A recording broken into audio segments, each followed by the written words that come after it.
Remue ménage. Remue ménage.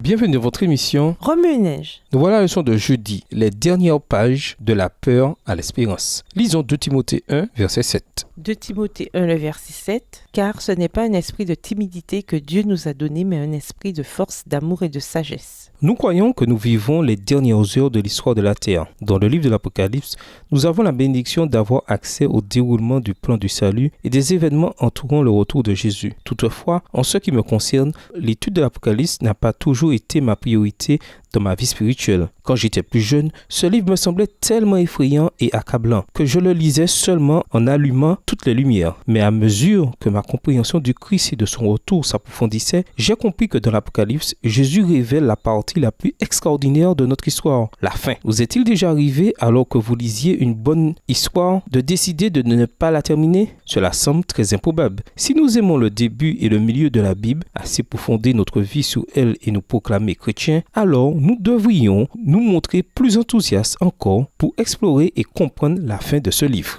L'Apocalypse fait allusion à l'époque où nous serons capables de vivre en parfaite harmonie avec Dieu pendant l'éternité. Cependant, pour que le dessein de Dieu s'accomplisse, il faut que ce monde de péché et de destruction, où l'intention de Satan a été montrée sous son vrai jour, devienne un monde d'amour et de perfection, où le caractère de Dieu est pleinement justifié. Si nous considérons cela dans le contexte de l'amour de Dieu pour nous, nous pourrons voir son plan rédempteur. Peut-être que certains d'entre nous ont peur de l'avenir en raison de l'incertitude. Mais dans l'Apocalypse, Dieu nous a montré l'avenir pour nous donner une espérance et une paix qui nous soutiendront à travers les moments difficiles. Satan fait tous ses efforts pour convaincre les chrétiens de ne pas étudier le livre de l'Apocalypse, soit en les leurrant par un esprit de complaisance ou en leur présentant le message sous un faux jour pour qu'ils aient peur de le lire. Cependant, dans Apocalypse 1, verset 3, le Christ nous promet que nous recevons une bénédiction si nous nous focalisons sur l'étude des prophéties et sur les paroles écrites dans ce livre. Il est d'une importance capitale alors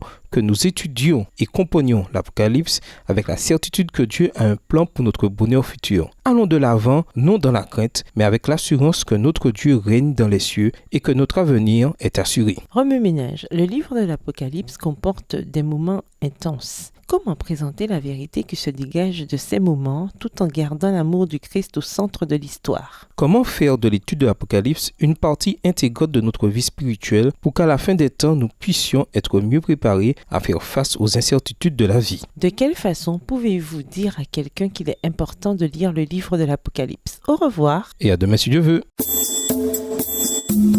Remue ménage. Remue ménage.